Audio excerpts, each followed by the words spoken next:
नित्य की अभिलाषा। नित्य की अभिलाषा के कारण हम सभी इस संसार में बद्ध अवस्था में हैं। जैसे ही हम भोग वृत्ति या भोग भावनाओं को पूरा करने का प्रयास करते हैं, उस समय कृष्ण को भूल जाते हैं। कृष्णा भूलिया जीव भोग वांछा करे, निकट स्थित माया तारे झपटिया पड़े। तो जीव जो है चुंगल चंगुल में फंस जाता है। ऑल्दो ये शरीर जो है और ये भौतिक संसार माया का क्षेत्र है, ये देवी धाम कहलाता है। सबसे सर्वोच्च जो लोक है वो है गोलोक वृंदावन धाम। जितनी क्रिएशन है, भौतिक और आध्यात्मिक क्रिएशन, उसमें सर्वश्रेष्ठ जो लोक है वो है गोलोक वृंदावन धाम। वैकुंठ लोक के अंतर्गत सबसे सर्वश्रेष्ठ धाम है गोलोक वृंदावन धाम। जो आध्यात्मिक जगत है वैकुंठ लोक, उससे नीचे जो धाम होता है महेश धाम, शिव जी का जहां पर निवास होता है। और उससे नीचे जो धाम है वो है देवी धाम। जितने भी अनंत कोटि ब्रह्मांड हैं, ये सब देवी धाम के अंतर्गत आते हैं। तो हम सभी इस भौतिक अवस्था में बंद है। इस शरीर में है तो बद्ध अवस्था में है। और यदि मोक्ष को भी प्राप्त कर ले और कृष्ण की सेवा में ना लगे, तो ये भी एक प्रकार की इंद्र तृप्ति है। भगवान की सेवा को स्वीकार ना करना, ये भी इंद्र तृप्ति है।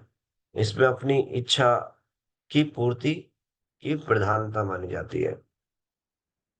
कौन इंपॉर्टेंट है? मैं इंपॉर्टेंट हूं, मुझे क्या चाहिए? मुझे मोक्ष चाहिए। ये भी एक प्रकार की इंद्र तृप्ति है।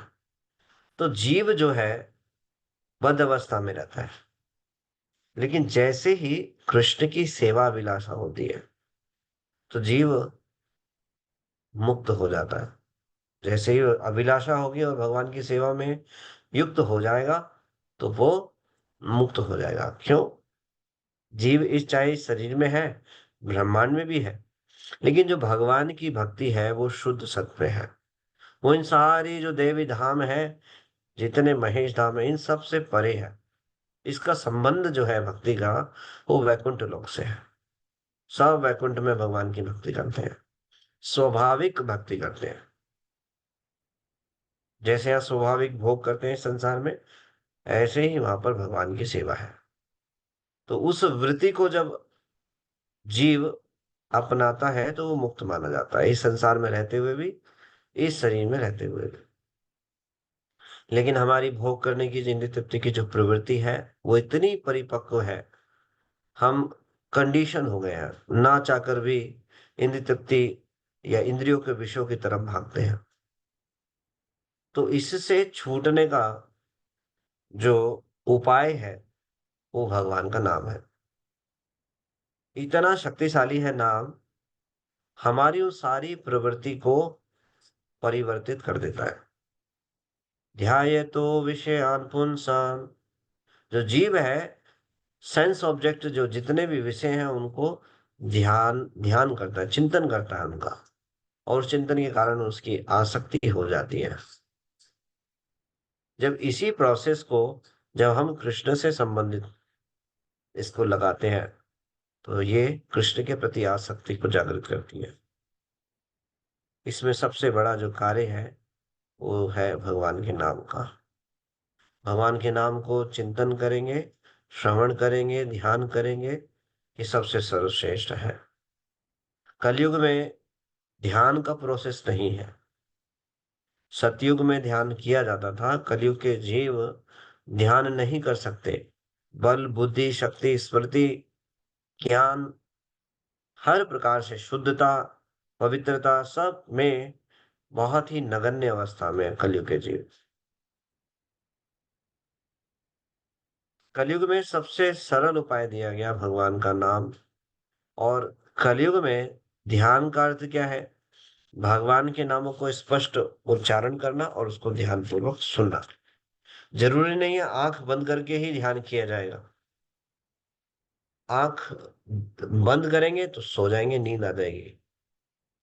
आंख खोल करके इधर उधर नहीं देखना चाहिए।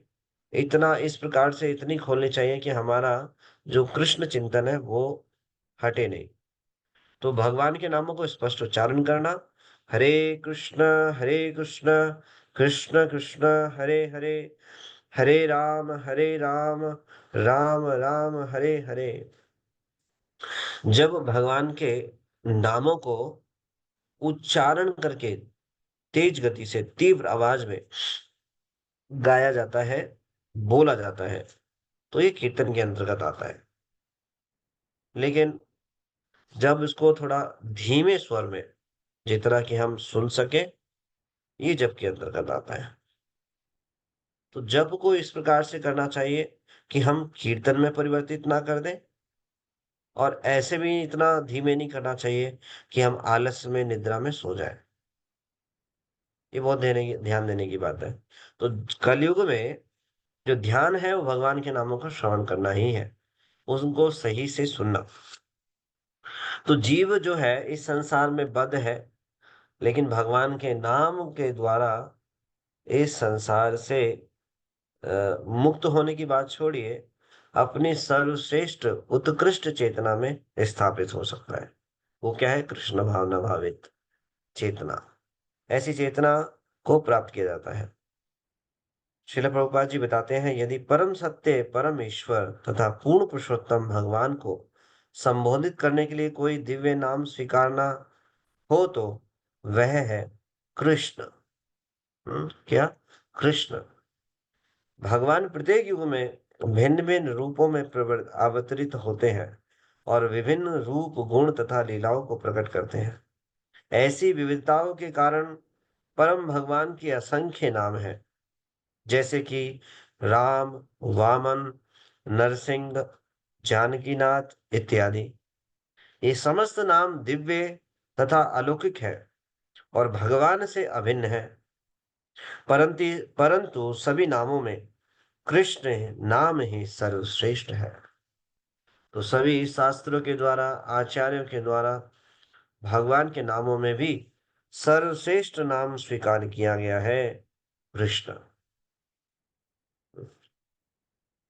तो भगवान के जो है अनेक प्रकार के नाम होते हैं। भगवान के कुछ नाम रूप युक्त नाम होते हैं, जैसे श्याम सुंदर। भगवान के शरीर का जो वर्ण है वो श्याम है, तो कौन हुए? श्याम सुंदर। वंशीधर, मुरलीधर, शंखधारी, इस प्रकार के जो है ये नाम भगवान के रूप युक्त नाम कहलाते हैं।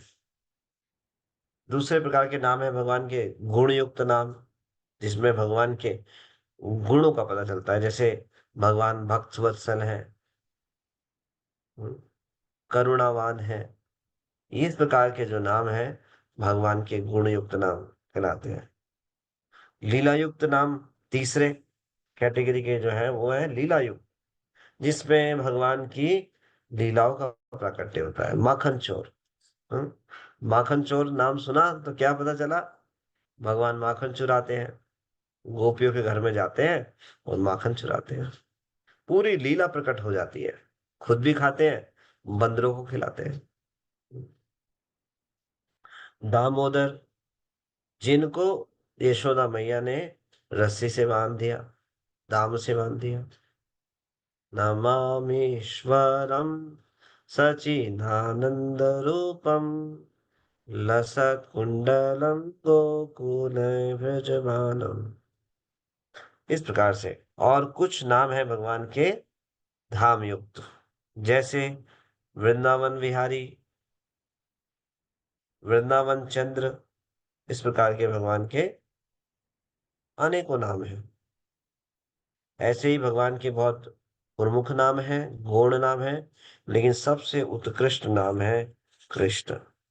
पद्म पुराण में स्वयं जो है भगवान इस बात का उल्लेख करते हैं। नाम नाम मुख्यतरम नाम कृष्णाख्यम में परंतप। भगवान स्वयं अर्जुन को बता रहे हैं, मेरे असंख्य नामों में मेरा कृष्ण नाम प्रमुख है, क्योंकि कृष्ण का अर्थ है सर्वाकर्षक। संपूर्ण विश्व में, संपूर्ण संसार में ईश्वर को विभिन्न नामों से जाना जाता है, किंतु वैदिक वाङ्मय के अनुसार के अनुसार ईश्वर का प्रमुख नाम है कृष्ण। कृष्ण के पवित्र नाम का विश्लेषण महाभारत के उद्योग पर्व में भी वर्णन आता है, 71वें अध्याय के 4वें श्लोक में।